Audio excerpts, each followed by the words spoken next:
প্রিয় দর্শক, আবার একটা খুবই গুরুত্বপূর্ণ ডিফেন্স আপডেট নিয়ে চলে এলাম আপনাদের কাছে। আপনারা কি জানেন ভারত আবারও বড় এক প্রতিরক্ষা সিদ্ধান্তের সামনে দাঁড়িয়ে আছে? রাশিয়ার তৈরি অত্যাধুনিক S-500 এয়ার ডিফেন্স সিস্টেম কিনবে, নাকি রাশিয়ার অফার অনুযায়ী S-500 এয়ার ডিফেন্স সিস্টেম তৈরি করবে ভারতেই, যেমনটা ব্রহ্মোস ক্রুজ মিসাইলের ক্ষেত্রে হয়েছিল, নাকি পরিস্থিতি অনুযায়ী S-400 এর ওপর নির্ভর করবে ভারত? আজকের আলোচনায় থাকবে ভারতের এই কৌশলগত দ্বিধা, ভূ রাজনৈতিক প্রভাব এবং ভবিষ্যৎ নিরাপত্তা কৌশল নিয়ে এক ঐতিহাসিক সিদ্ধান্ত নিতে পারে। স্ক্রিনে দেখুন, এ বিষয়ে সংবাদ মাধ্যমের ডিফেন্স আর্টিকেলে প্রকাশিত হয়েছে এই report. S-400 air defence system already ভারতের হাতে আগে থেকেই আছে। রাশিয়া 3টি ইউনিট ডেলিভারি করতে পেরেছে, এখনও পর্যন্ত 2টো ইউনিট বাকি আছে ডেলিভারি করতে। এটি 400 কিলোমিটার পর্যন্ত শত্রুর বিমান, মিসাইল, এমনকি স্টেলথ ফাইটার জেটকে টার্গেট করতে পারে। পাকিস্তান ও চীনের বিরুদ্ধে অপারেশন সিন্দুর S-400 অসাধারণ কার্যকারিতা দেখিয়েছে। পাকিস্তানের drone, HQ-9V missile, anti missile system, JF-70 ও Z-10C যুদ্ধবিমানকে ইন্টারসেপশন করে ভূপাতিত করেছে।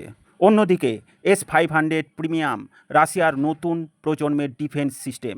এটি ম্যাক 15 গতিতে উড়তে থাকা হাইপারসনিক মিসাইল এবং ব্যালিস্টিক মিসাইল স্যাটেলাইটকেও ধ্বংস করতে সক্ষম। তবে সমস্যা হলো এটি কখনো সীমিত পরিমাণে রাশিয়ার মধ্যে ব্যবহৃত হচ্ছে, খরচও প্রায় দ্বিগুণ, আর উৎপাদন ক্ষমতা সীমিত।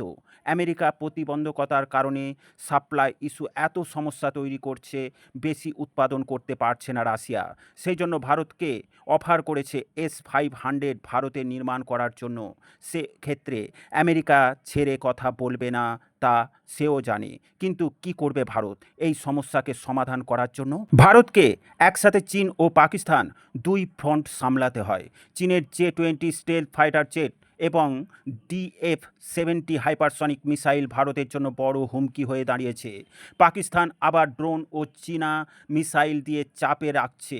তাই ভারতকে এখন এমন সিস্টেম লাগবেই যা দ্রুত ডেলিভারি হবে এবং নির্ভরযোগ্য হবে এবং একসাথে বহু লক্ষ্যবস্তু ধ্বংস করতে পারবে। IAF কর্মকর্তাদের মতে S-500 ভবিষ্যতের জন্য ভালো অপশন হলেও এখনই তা ঝুঁকিপূর্ণ, কারণ খরচ বেশি, উৎপাদন ধীর, আর মার্কিন যুক্তরাষ্ট্রের কাটসা স্যাংশন জটিলতা আবারও দেখা দিতে পারে।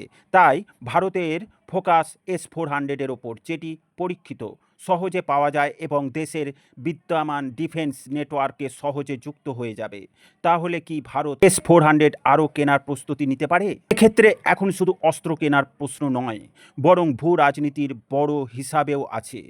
ইস্যুতে আমেরিকা ও ডোনাল্ড ট্রাম্পের সাথে সম্পর্ক ভারতের খুব একটা ভালো নয়।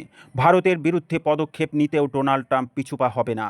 রাশিয়া ভারত সম্পর্ক এই মুহূর্তে যথেষ্ট ভালো এবং চরম উচ্চতায়। রাশিয়া চাইছে ভারতকে S-500 কো প্রোডাকশনে আনতে, যেমন ব্রহ্মোস ক্ষেপণাস্ত্রের ক্ষেত্রে হয়েছিল। এতে ভারত হবে সম্ভাব্য এক্সপোর্ট হাব। আমেরিকা ভারত সম্পর্ক এক্ষেত্রে যথেষ্ট খারাপ হতে পারে। 2018 সালের S-400 চুক্তির সময় ওয়াশিংটন কাটসাস স্যাংশনের হুমকি দিয়েছিল, যদিও পরে তা মকুব করা হয়। কিন্তু ভবিষ্যতে S-500 নিলে মার্কিন চাপ ফের বাড়তে পারে, বিশেষ করে ডোনাল্ড ট্রাম্প এই মুহূর্তে তো হতেই দেবে না। চীন পাকিস্তান কাট ফ্যাক্টর যথেষ্ট গুরুত্বপূর্ণ হয়ে উঠছে ভারতের কাছে। চীনের আধুনিক স্টেলথ ও হাইপারসনিক প্রযুক্তি মোকাবেলায় ভারতকে শক্তিশালী প্রতিরক্ষা দরকার। পাকিস্তান যেহেতু চীনা অস্ত্র ব্যবহার করছে, তাই ভারত তার ডিফেন্স ঢালকে আরও মজবুত করতে চাইছে। এক কথায় বলতে গেলে ভারত এখন S-400কে অগ্রাধিকার দিচ্ছে, কারণ এটি সহজলভ্য, যুদ্ধক্ষেত্রে পরীক্ষিত এবং খরচ তুলনামূলক কম। ভবিষ্যতে যখন S-500 উৎপাদন বাড়বে, তখন খরচ কমবে, তখন ভারত সেটি বিবেচনা করতে পারে। এই সিদ্ধান্ত ভারতের প্রতিরক্ষা কৌশলের বাস্তবাদী দিকটাও তুলে ধরে। এখনকার হুমকি মোকাবিলায় দ্রুত কার্যকর সমাধান চায়, আর সেই সমাধান হলো S-400। প্রিয় দর্শক, আপনারা কি মনে করেন ভারত কি S-500-এর মতো ভবিষ্যৎ প্রযুক্তির দিকে ঝুঁকবে, নাকি S-400 দিয়েই বহু বছর প্রতিরক্ষা মজবুত রাখবে? কমেন্টে জানান আপনার মতামত। ভিডিও ভালো লাগলে লাইক ও শেয়ার করবেন। ডিফেন্স, ফরেন পলিসি ও জিওপলিটিক্স রিলেটেড খবর পেতে এই গ্লোবাল নলেজ বাংলা চ্যানেলটিকে সাবস্ক্রাইব করে আমাদের সাথে জুড়ে থাকুন। সকলকে জানাই আন্তরিক ধন্যবাদ।